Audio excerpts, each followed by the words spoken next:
am going.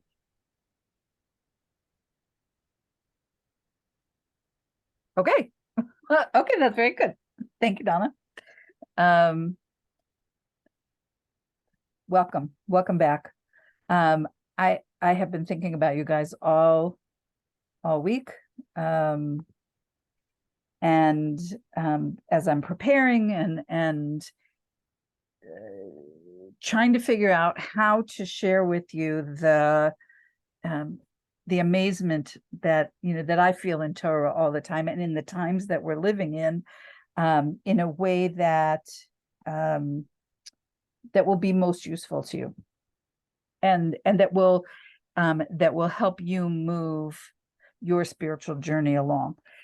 So we had talked about, and we had decided on two separate things, to speak a little bit about what does Judaism teach us? What does Torah teach us about the Messianic era? And I thought that I would start with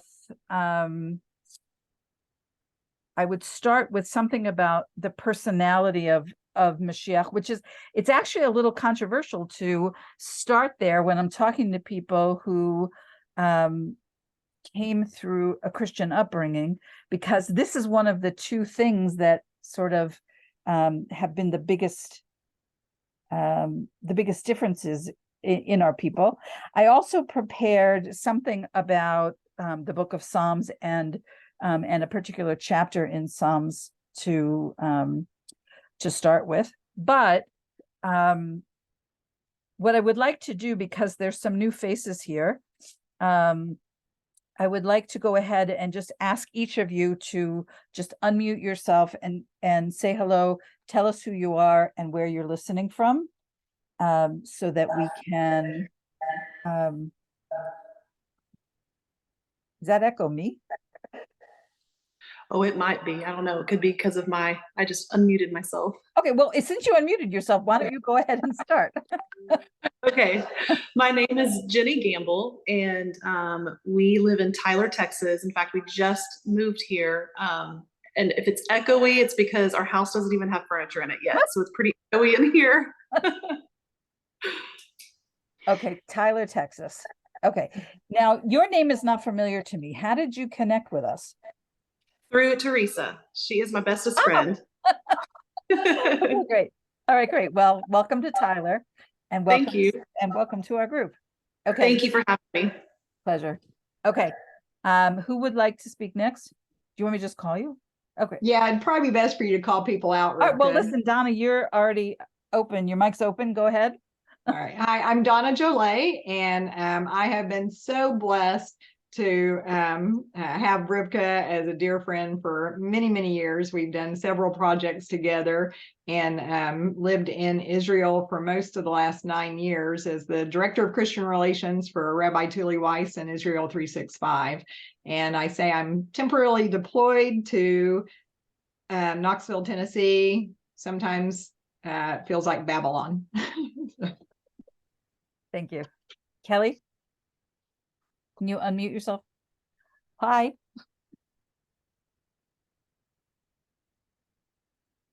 Oh, you have to unmute yourself. Maybe I can do it. I'm still learning what I can. Oh, I have so much power now. Okay. There we go. Can you hear me now? Yes. Can only see half of your face, but we can. Oh, there you go. I'm at work again. So, my name is Kelly Moloch, and I'm from Omaha, Nebraska, kind of in the middle of nowhere, the heartland. And glad to meet everybody. Glad to be here. Thank you very much. Jody, we haven't seen your face yet. Oh, I'm here. All right. Can you turn your there you are. Okay. Can you just tell us your name and where you're coming from, where you're sitting? Jody Sellers, and all the way in the US of A, in the upper Midwest of Iowa. Okay. Thank you. Speaking around the corner, Rivka. Yeah. So good to see you. What a nice surprise. Okay. Okay, Jody, you have to mute yourself. Oh, look at that. I'm chasing babies. Oh, the whole family's there. Okay. Okay, Teresa, just if you would unmute yourself and tell us where you're sitting right now. So I am in Northwest Arkansas, right outside of Bentonville, Fayetteville. So Northwest Arkansas. Okay, great. All right. And who else do we have? Margaret.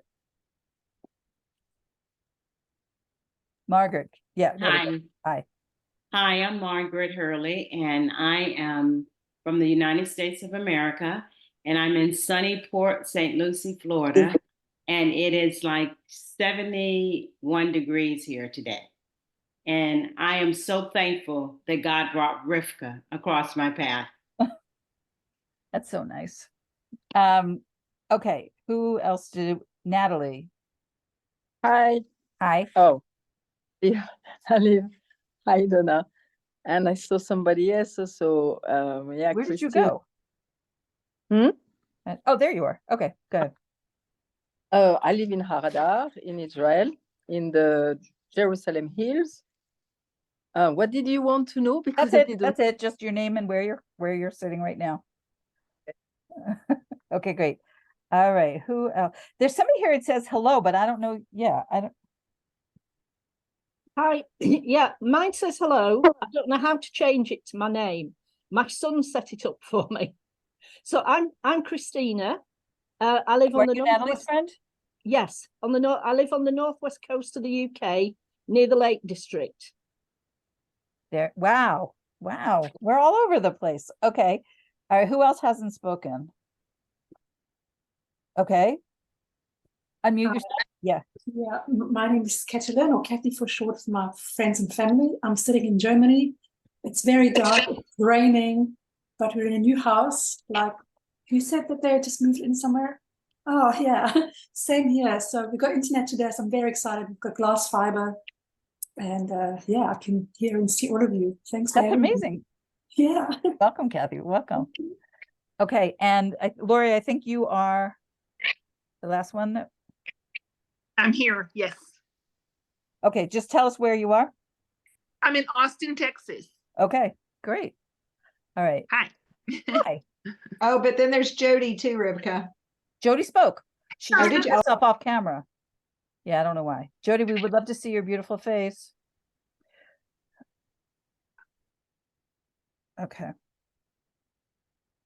Okay, so here's what I would really like to get to it. Okay, so I want to start by doing, we just got back from a couple of days in Sfat, which is in the north of Israel, where we have some very dear friends who are very, very holy people, and I always feel very spiritually elevated after I've spent time with them. And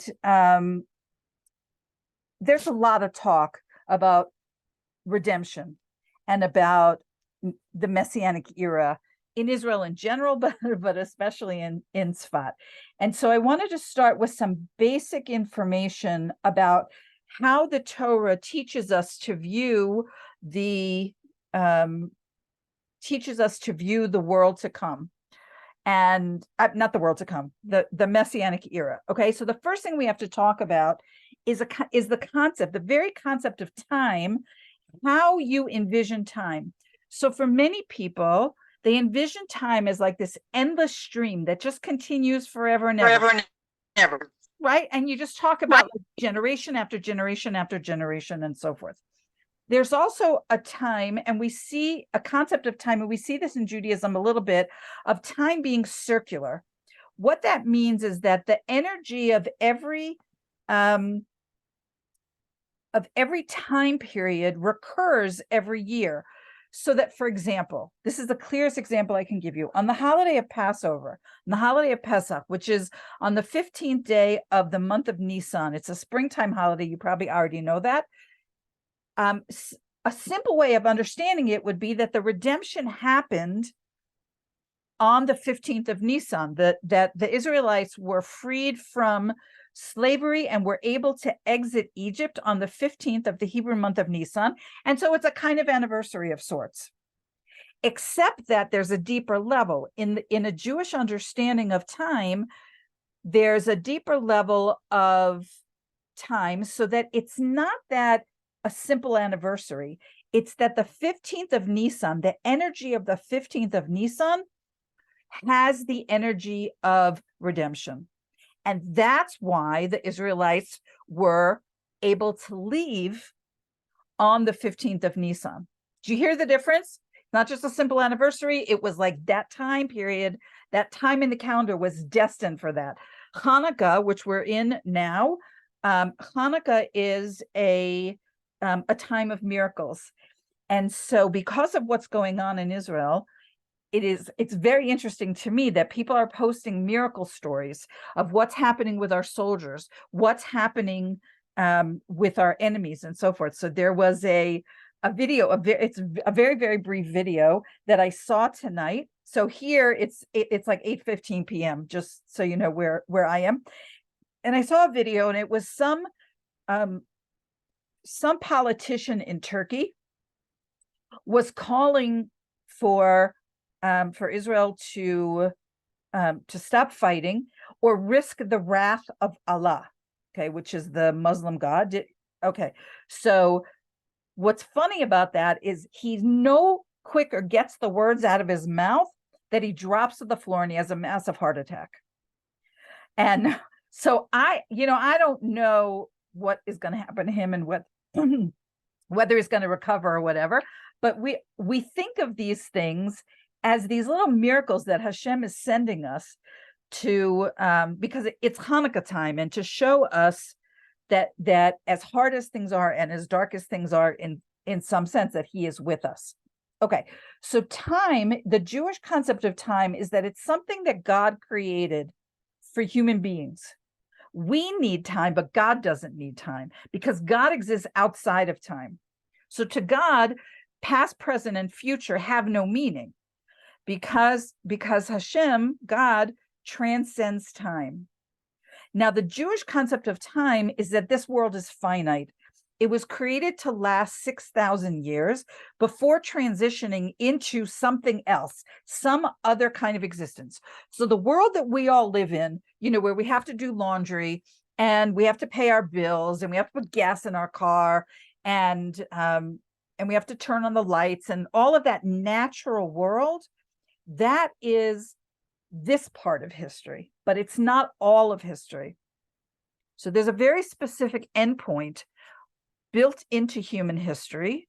In Hebrew, we call this a kates, which literally means the end. After the kates comes some other dimension of existence that is as different from the way that we live on a day-to-day basis as the difference between what life was like in the Garden of Eden, what we say Gan Eden, in the Garden of Eden before Adam and Eve did what they did. Okay, so that was one level of existence.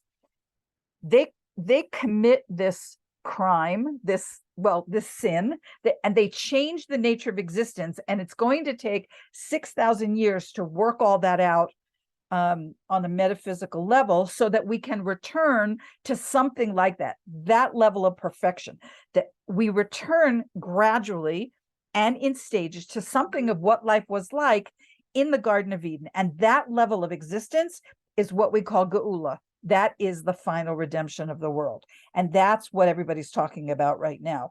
So, it's a little funny. Okay, so I assume that you are all familiar with a Hanukkah, with a menorah that's specifically made for Hanukkah. And in Israel, maybe they have them outside of Israel, but I guess they do. But some people, because part of the mitzvah, part of the experience of lighting Hanukkah candles is to proclaim the miracle, both the military victory and the miracle of the cruse of oil that God did for us. And that means that the very best way to light is to put your menorah in a public space. Okay, so some people, depending on where you're living, it happens that we live underground, so there's not like on the side of a hill. It's kind of hard to explain, but none of my windows face the street, basically. And so they make these boxes that you can put a Hanukkah, you can put a menorah in and protect it a little bit from the weather, so that you can put it outside your door, outside your building, outdoors. Okay, so it's a little bit protected. So we bought this box, and it turns out it's way too big for what we need. So these friends in Sfat, they have a menorah that is quite majestic, and they don't have a box for it. And I said, I have this box. Where I live in Efrat is like a 3-hour drive. So it's not like I could just bring it to them.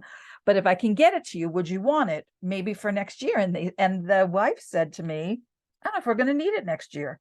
Because after we're in Geula, we don't know the way that we celebrate holidays could be completely different. Okay. So because the sins of Adam and Eve, of Adam and Chava, will be completely rectified, and life will become entirely spiritual. So as much as life is now centered on the physical and material worlds, and that is, most people aren't even thinking about that, because that's all we know. We're born into a world where we have to battle the physical, we have to battle the material constantly in order to progress in life. But in a world that is entirely spiritual, we will have other preoccupations, because if you think about, what do you know about the Garden of Eden? How did Adam and Eve, how did Adam and Chava feed themselves? How did they dress themselves? How did they pay their bills? Right? So their lives, by the way, if you want to jump in anytime and just unmute yourself and say something, I'm very happy to hear from you. But their lives were much more spiritual, and all the physical things that take up so much time in our time, like Kelly's at work right now, scooting out and having her tuna sandwich while she's studying with us a little bit, that our lives are mostly consumed by all the physical and material things that we have to do. In the time of Geula, in the time of redemption, life will be primarily spiritual. Now, I've told you that according to Jewish thinking, this world is supposed to last 6,000 years. Do any of you know what Hebrew year that we're in? Just unmute yourself and say something. 5784. 5784. Okay. So thank you. So this is actually this is 216 years before the year 6,000. Okay. So if I said that this world is supposed to last for 6,000 years, but we have 216 years to go, why should we care? Because even if we take our vitamins and do all of the healthy habits and so forth, most of us are not going to live under normal circumstances, another 216 years. But there's a teaching that comes from the tradition, the mystical tradition in Judaism that we call the Zohar, that the 216 years is divided into basically two sections, the last part and the first part. Okay, so the last part is a stage that we call in Hebrew Tchiyat HaMetim, which means the revival of the dead. Okay, and that stage is said to take between either 210 or 214 years. What am I talking about? There's a tradition in Judaism that as we live in an increasingly spiritual way, and forgive me that I don't actually know how this applies to non-Jews, but that all of the Jews who have ever lived, starting with our biblical ancestors, will come back into this world in some manner. I don't know that they're going to look like we look, what kind of bodies they're going to have, what kind of souls they're going to have. I don't know, but they will rejoin us in this world. But that is not a process that can happen overnight. So imagine at some period of time, if we are all blessed to live to this period of time, Moses will be in the world with us, and Abraham and Sarah will be in the world with us, and King David will be in the world with us, and so on and so on. All of the good personalities of the Bible will be brought back to life, as well as people who lived in this world and passed away, that they will come back, and their families and their loved ones will recognize them. That doesn't necessarily mean that they will look as they looked before they died. Many of us, I don't know, we all seem to be sort of in the same stage of life. We probably, many of us have probably lost a parent. And we know that at the end of life, they didn't necessarily look like the way that we most remember them, right? Assuming that they lived a long time. And so, but there is this idea that we will recognize them and that we will be living with them again. So that we're talking now, if that period of time takes 210 or 214 years, out of the 216 years that we have left, that means that all of this is going to start either in 5786, which is 2 years from now, or 5790, which is 6 years from now, right?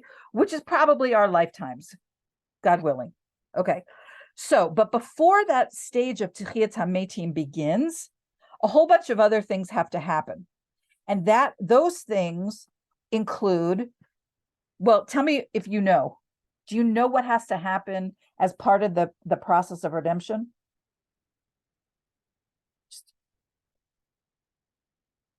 The temple, yes. Yes, exactly. Right. So we have to have the third temple. It has to be with us as part of the redemptive process. It's not just the third temple, it's also the eternal, like forever and ever. I heard this very interesting teaching about the third temple, that initially it will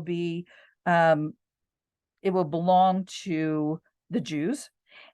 But in this time, everybody advances spiritually. Anybody who's left, like the good people of the world, the godly, connected people of the world, all are growing spiritually in this messianic era, in this time of redemption.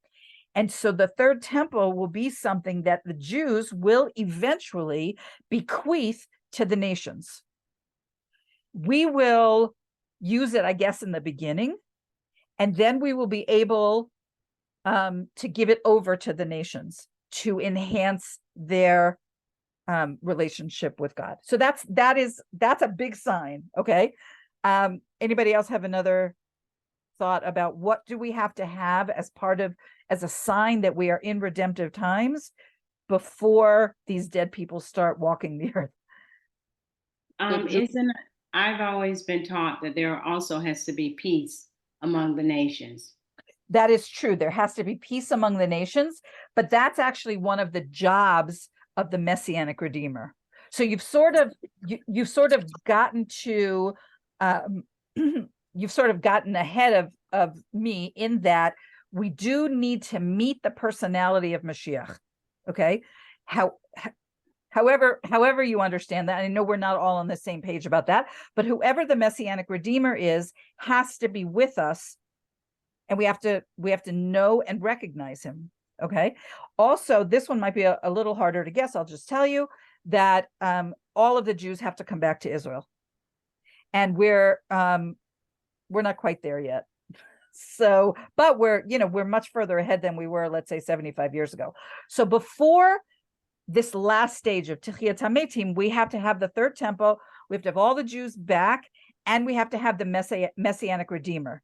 A belief in the eventual coming of Mashiach is a basic and fundamental part of traditional Judaism. It's one of the Rambam's 13 principles of faith, which is the minimum requirements of Jewish belief. It's number 12. I believe with perfect faith in the coming of the Messiah, and though he tarry, I will wait daily for his coming. Jews have been saying this for a very, very long time. Okay. Now. Thank you, Toda Rabbah, that you have holding that place. Now I will say, I want to say it really should have been the Jewish people who introduced this idea of a Messianic Redeemer to the world, this idea of that there is an end of days concept. We did not do our job, and Christianity did. So it's a Jewish teaching that the Christian world sort of took and spread throughout the world in an ironic way, Like we would say it's not exactly the way we understand it, but the concepts are fundamental Jewish teachings that Christianity brought to a much wider audience. Okay, I want to say in Hebrew, Mashiach, the word Mashiach means anointed. It does not mean savior. That's a way that I think Christians translate Mashiach. That is a mistranslation. It refers to the ancient practice of anointing kings with oil when they took the throne, because Mashiach is the one, as we understand it, who will be anointed as king at the end of days. Now, Jews haven't had a king for a very long time, but we will again. And this is where, so I'm looking at the time, and I don't really want to leave this topic because I have so much more to say about it. But the Mashiach is the one who will be anointed at the end of days. But there's actually two messianic personalities two messianic eras in Jewish thought. One is called, does anybody know this? If you know it, unmute yourself and say. Donna. Yes. Moshiach ben Yosef? Correct. Yeah. Correct. And Okay. Moshiach ben David. Right. Mashiach ben Yosef, Mashiach ben David. Now, most people, when they speak about Mashiach, they mean Mashiach ben David. And the truth is, you now know more than most Jews know, because most Jews are not aware of these two traditions. Mashiach ben Yosef, by the way, is sometimes called Mashiach ben Ephraim because it's the same tribe. In Jewish tradition, Mashiach ben Yosef will come first and will prepare the way for Mashiach ben David. Now, here's I'm going to get like a little spiritual with you. In every generation, there is a person with all or part of the soul of Mashiach ben Yosef and all or part of the soul of Mashiach ben David. However, they are not necessarily the Mashiach because they weren't recognized as Mashiach in their lifetimes. They might have moved this messianic project along in various ways, but they aren't recognized as the actual Mashiach. Okay, so Mashiach ben Yosef, I said already, is a preparation. And one might think that the jobs of Mashiach ben Yosef have been sort of a group project, passed on from generation to generation. So they include ingathering of the exiles. Now we are living in a time. What was that? Oh, okay. We're living in a time when there are more Jews living in the land of Israel now than in modern history. And many of you, I don't know, maybe all of you, have been here. Have any of you never been to Israel? Just raise your hand. 1, 2. Okay, a couple of you. All right. Well, when you come, we'll be happy to have you. But bringing the Jews back to the land of Israel, which right now looks like just sort of natural events, current events, like a plane load of Jews from the UK or from the US or wherever get on a plane and get off and start their lives in Israel. That looks like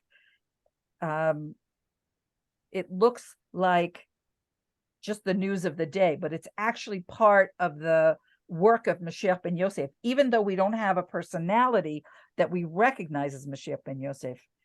But also bringing Jews and non-Jews closer to Torah is part of the job. So all of you, the fact that we're here talking today, all of you are connected in some way to the energy of Mashiach ben Yosef, Messiah, son of Joseph, because otherwise you wouldn't be here. We wouldn't be having this conversation. I'd be talking to a bunch of Jews, and all of this is part of it's like messianic energy that's in the world without being like completely revealed. Now, another job of Mashiach ben Yosef is wiping out Amalek. Who is Amalek? Amalek is the historic enemy of the Jewish people.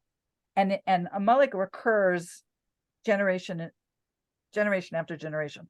So one could say that the war that we're in right now is part of that. It's part of wiping out the enemies of the Jews, hopefully for the very last time. The period of time of Moshiach ben Yosef is very focused on masculine energy. What is masculine energy as opposed to feminine energy? Masculine energy is the energy of doing and acting, of taking. It's the energy of, in Jewish thought, like the 6 days of the week that are not Shabbat.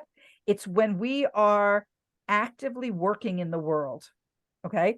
That's the period of time that we live in. And that's part of the reason why we live in a world that doesn't completely recognize, although things are beginning to change, but doesn't completely recognize the contribution of the feminine.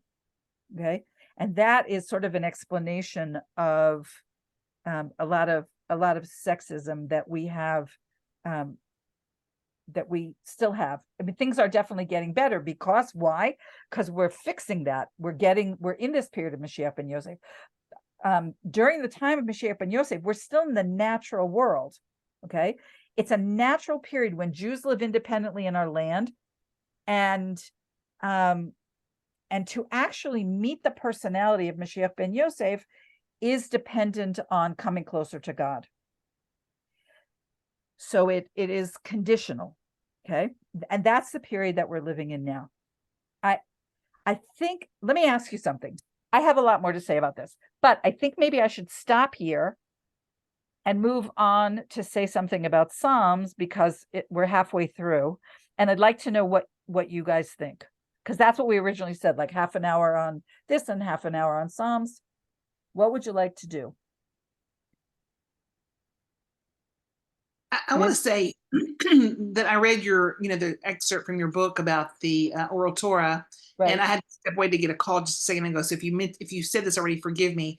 But I am so glad we're going to talk about this because during this time together, because it is really, I believe, the missing piece for non-Jews to understand the Bible, just as you said in your book. And anyway, it has nothing to do with what you just prompted us to talk about, but I just wanted to say that. No, it does actually, because once we start studying text together, we have to, I don't need you to believe what I believe. I don't need you to accept the veracity of the oral Torah or the oral tradition in Judaism. That's between you and God. But exactly what you just said, Laura, you have to understand that Jews approach the Bible and Torah study differently. And if you don't understand that basic fact, then we'll be talking like this. So we had this past Shabbat, we had a house guest who is a pastor from Texas, and he was reading a book that we have on Hanukkah. And in it claimed that Adam and Eve were in the Garden of Eden for 36 hours. Okay. And that relates to the 36 candles of Hanukkah. Now, what are the 36 candles are, the first night is 1, the second night is 2, the third night is 3. Now, if you guys, some of you, I know that you light a Hanukkah menorah in your home, and you know that actually the first night there's 2 candles, but you probably also know that one of them is not like the actual candle, it's the one from which we light the others. Okay, so we're not counting that. So if you just add 1 plus 2 plus 3 plus 4 blah blah blah up to 8, you get 36. So this book was making an analogy between the 36 hours that Adam and Eve spent in the Garden of Eden and the 36 candles that we light on Hanukkah, not counting the shamash, the helper candle every night. Okay. And so he says, because he's a pastor and that's how his training is, he said, where does it say that? Show me a verse in the Bible that says Adam and Eve were in the Garden of Eden for 36 hours before they get kicked out. Okay. Now, I can't show him that because that's not where it is. Yeah. So we went to our books, and we understand that on the 6th day, Adam and Eve were created in midday, because earlier in the day, God was creating the animals and whatever. Midday, they're created, and then they are kicked out at the end of Shabbat. So that's like approximately 36 hours. I can show him a source for that in our holy books, but I can't show him a biblical verse. Yeah. Do you understand what I'm saying? That this issue is going to come up again and again and again. and somebody who was taught as a Christian who doesn't think like a Jew, which, like, why would you? You have to appreciate that what I tried to write is that it is axiomatic, I think is the word that I use. Like, it's not even a thing that Jews question. When we teach our children Bible, like my oldest grandson is 6, okay? And when he's in school and he's learning, let's say, the Torah portion of the week, he's learning the text and what Rashi has to say, Rashi, the great biblical commentator, side by side. And when we look at Bible text together, there are rabbinic opinions that I'm going to share with you.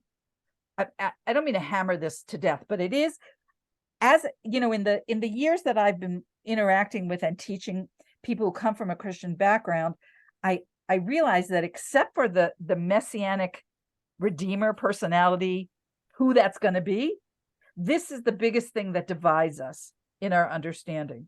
And can I say something, yeah, Rivka? I have dealt also with that a long time ago. And so sometimes I was holding the thoughts that was new for me. And sometimes in other writing, they were showing it's not written directly, but if you dive in the letters, if you dive in this verse, you can count certain letters and this and that. And suddenly you come with exactly what you are saying. So very often, I think the oral law is like an explanation of what is written in the Bible and sometimes hidden because it's like a DNA. All is written in it, but you can't say it is not written. Like, you can't always know when the DNA, you can see the DNA, but you don't know everything. But if you go deeper, you can see all the things. And I think is for Christian to understand that is like if you were diving even more in the letters, in the passage, in different passages, you will find out that what the sages have said, yeah, they are right. So this was really helping me because I know the big is like a iceberg for the Christian, this thing. Okay, so that is certainly where some of it is. Let me just expand. Does everybody understand what Natalie just said? Because she's talking about something that we call Torah codes. And you will never be able to get that if you're only reading in translation, unless somebody points it out to you in the Hebrew. Okay, so there are certain things that are, there's many times where you can get a deeper understanding of a text in the passage from the Bible itself, but you have to look at the Hebrew because it doesn't come across in translation. So, for example, there are codes that are hidden in the Hebrew, especially in the first 5 books, because we believe, this is the traditional Torah belief, is that the first 5 books were literally written by God and dictated to Moses on Mount Sinai. And he wrote down letter by letter exactly as God dictated it. The later books, starting with the book of Yehoshua, starting with the book of Joshua, are still part of our canon. They're still part of our tradition. And there is a lot of divine inspiration in those books, but they don't have the same level of holiness because they weren't literally written by God, right? So they were like with an assist from God. So what Natalie is saying is, especially in the first 5 books, Torah codes allow us to uncover levels of meaning that you would never get if you're reading a Bible verse in English translation, which was translated from, depending on your tradition, from Greek, from Latin, which was translated from Hebrew. Okay, so where I can, I'll point out things like that.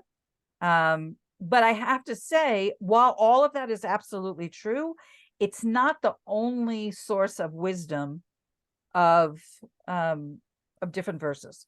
So let's focus a little bit on the book of Psalms, which we call in Hebrew Sefer Tehillim. So Sefer is a Hebrew word. In English, you would spell it Sefer. A Sefer is a book.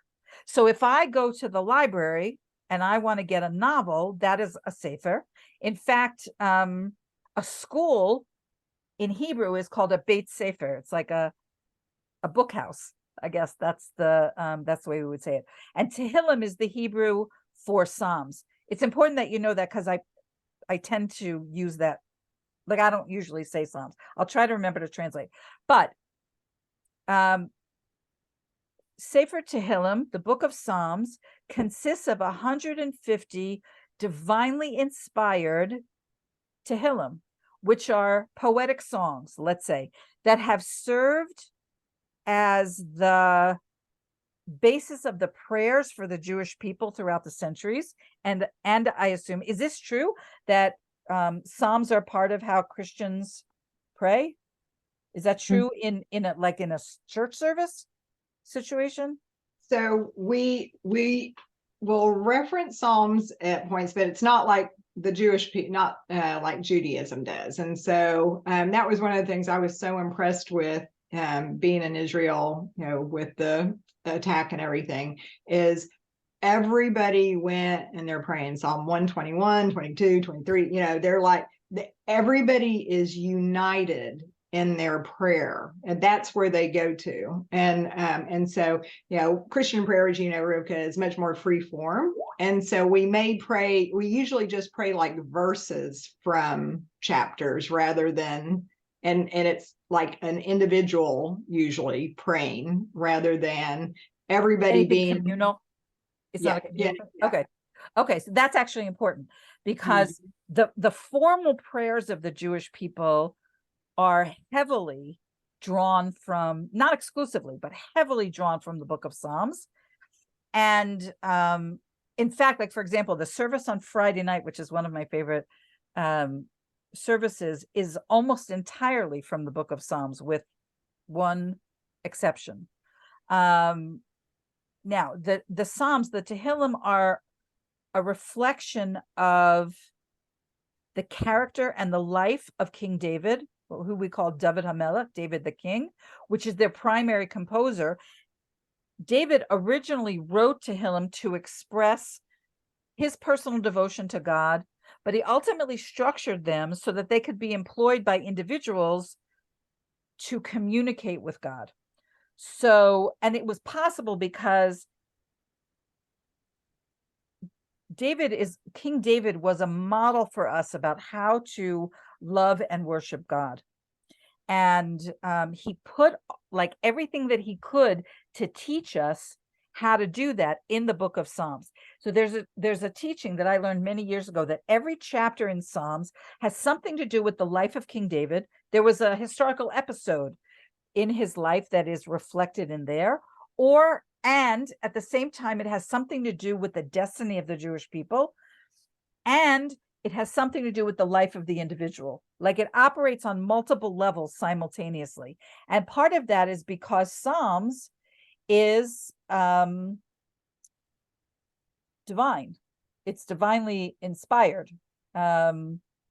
So King David gave us this gift of how we can connect to God, this continuing awareness of Hashem that he had, gave us these chapters to express both, like, all kinds of human emotions, love and fear and reverence of what is unseen, meaning God, the author of all existence. That attitude of awareness of God's presence through every moment of our lives is what makes Tehillim, what makes the book of Psalms, an essential accompaniment to the Torah.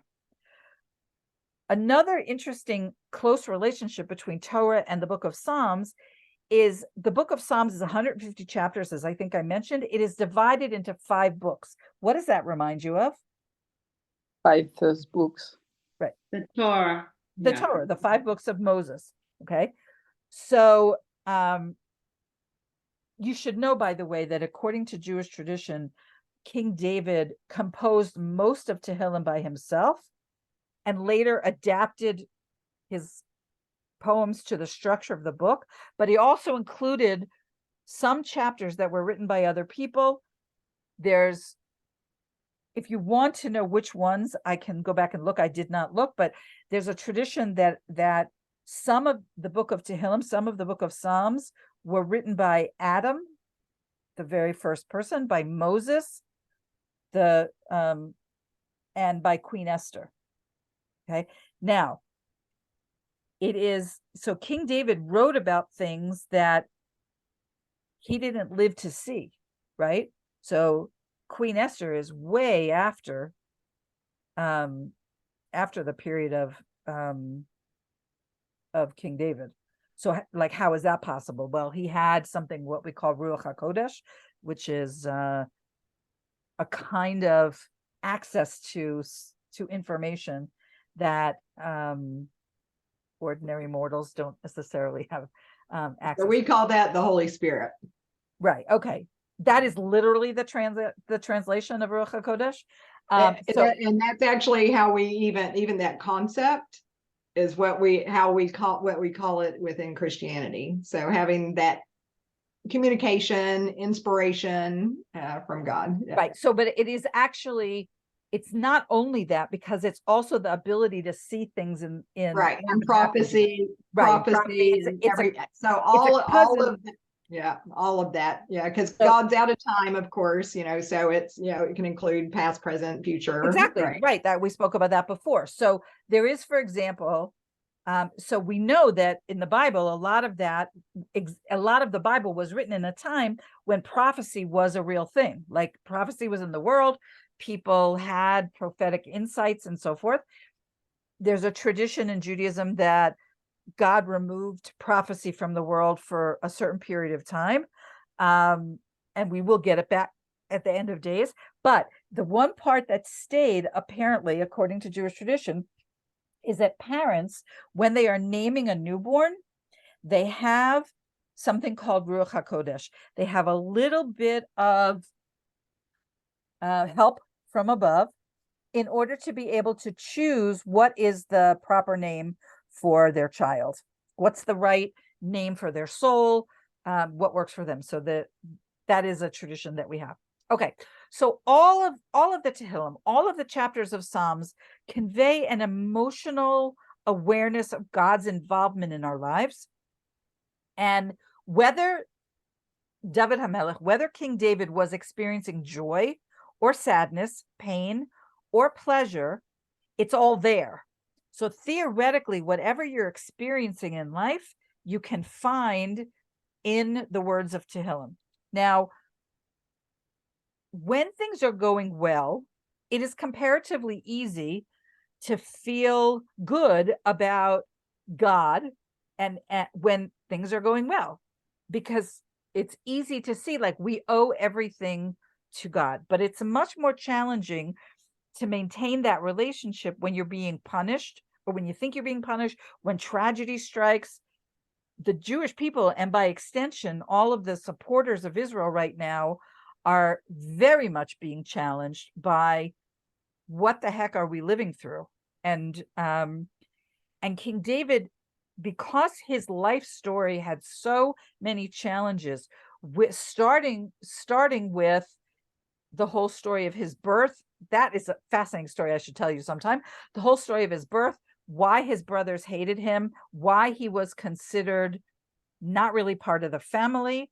And then when he becomes anointed, and then he's got to spend all this time running away from Shaul HaMelech, from King Saul, and he has all kinds of problems with his wives and with his children, and he has his share of difficulties.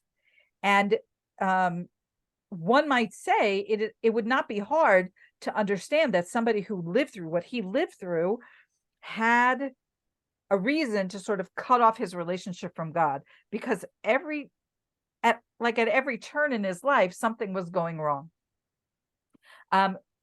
So that's sort of the emotional content of the book of Psalms, is that it includes every emotion, because David experienced every emotion and he wrote about every emotion. We also have musical accompaniment. which we don't really have. We know that it existed.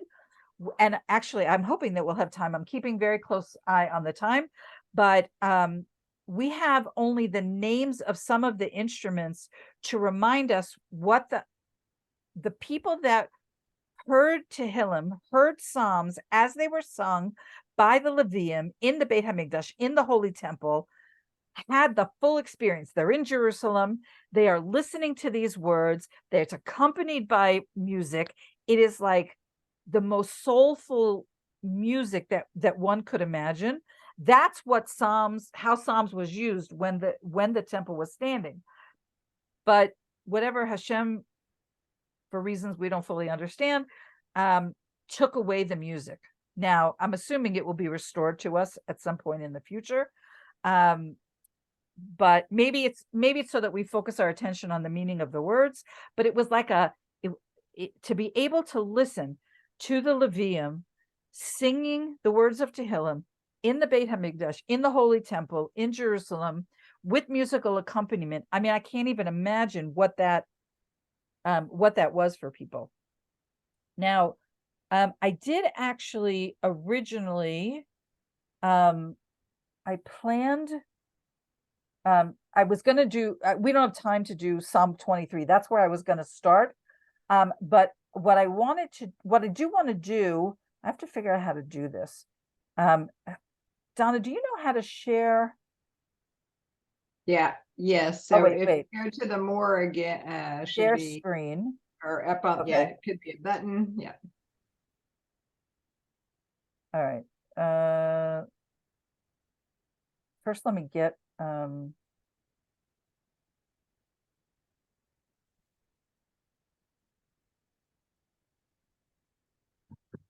okay. I want to play for you a lot of Tehillim. Oops. Yeah, we got your Zoom screen. Okay. So Tell me can you see this now? Yep. Mhm. Okay. I'm going to play this for you. These are some of the words of from Psalm 23. The Gam ki elech b'tzel b'geitzal mavet lo irava ki ata imadi. It's because you are with me, God, I will have no fear. Okay. Anyway, it isn't the entire chapter. Okay. But let me see if I play this, I'm not going to play the whole 5 minutes, so we don't have that kind of time. But I want to see if you can hear. This is a father and a daughter singing, by the way, singing these couple of verses from Psalm 23. Can you hear that before I go on? Yeah. Okay. Yes.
We can hear, but it's probably not as good as you can hear. It was really, really quiet for me, and I could just. Oh, really?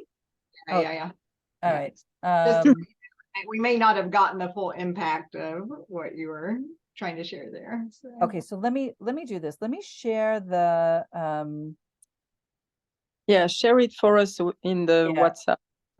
Well, I'm going to put it in the chat. This is the link to that.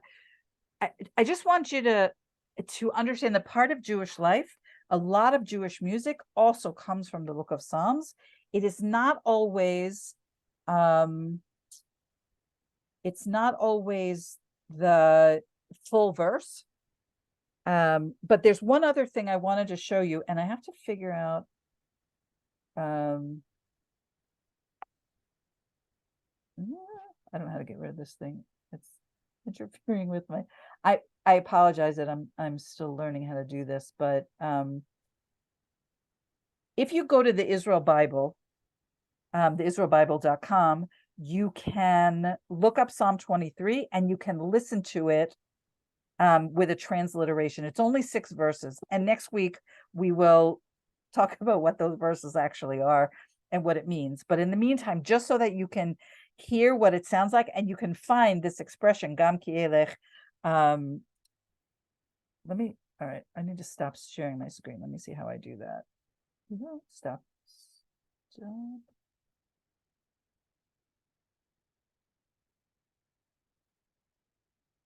Oh, stop share. Here we go.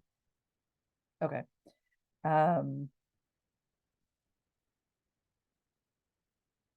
So these words come from the 4th verse out of 6.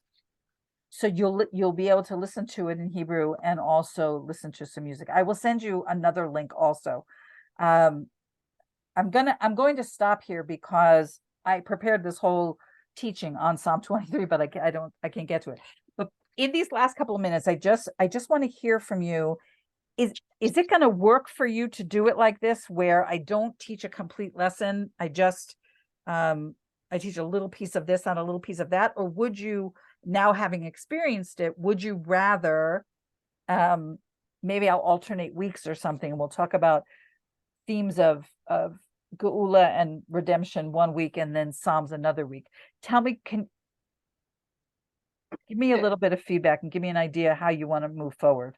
So you could take a vote and see how people prefer. But for me, I would have preferred to have a little bit more expanded, like the first topic that you brought up. I mean, it's not a small thing, and so and I have more to say about it.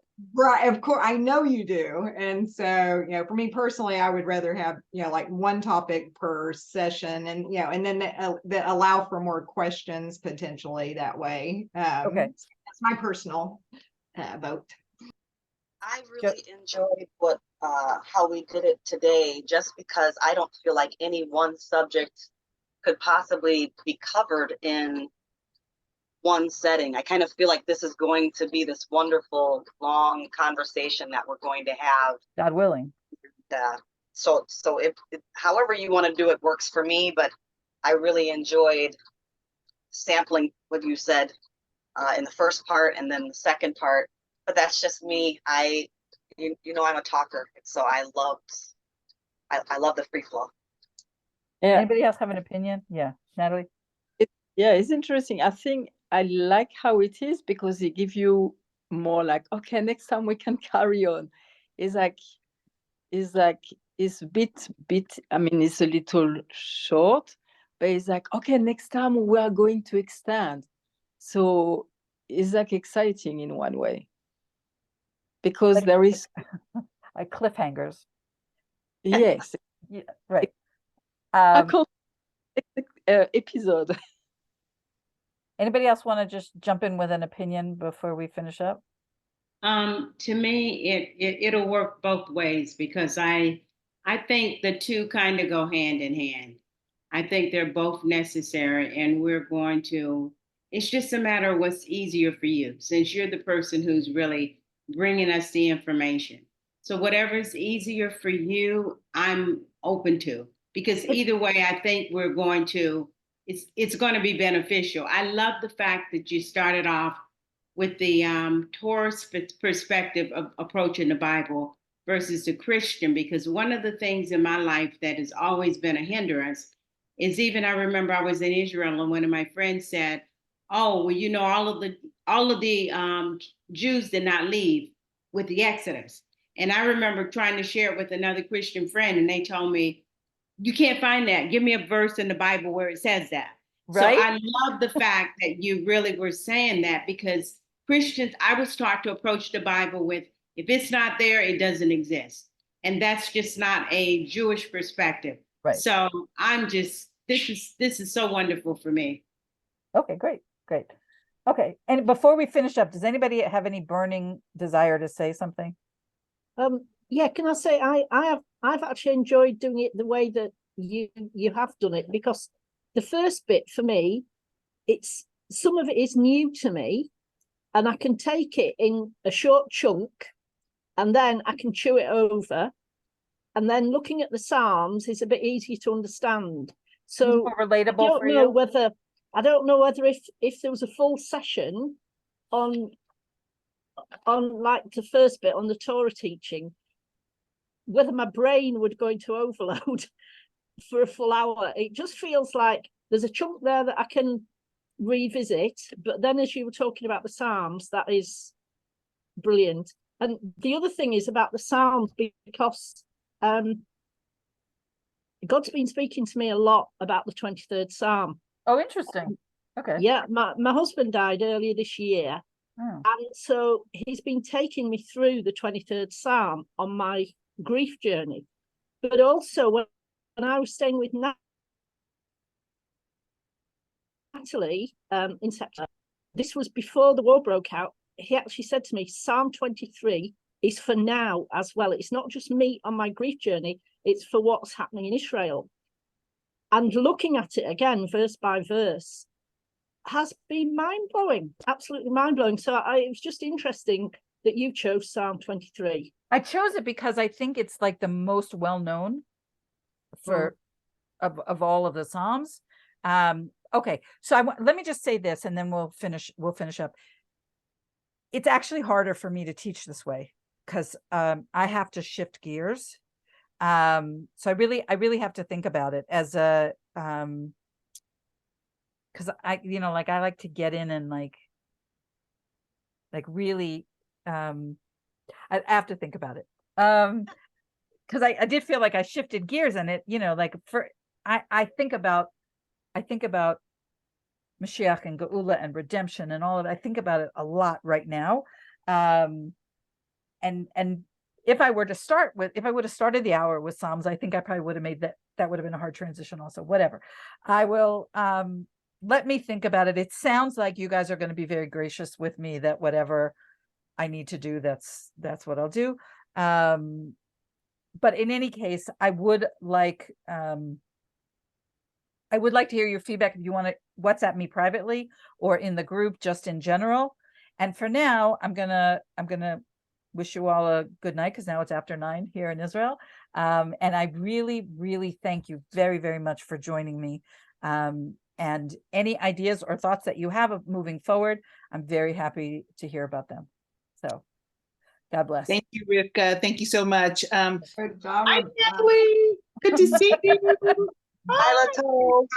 Hi. Bye, Hi, ladies.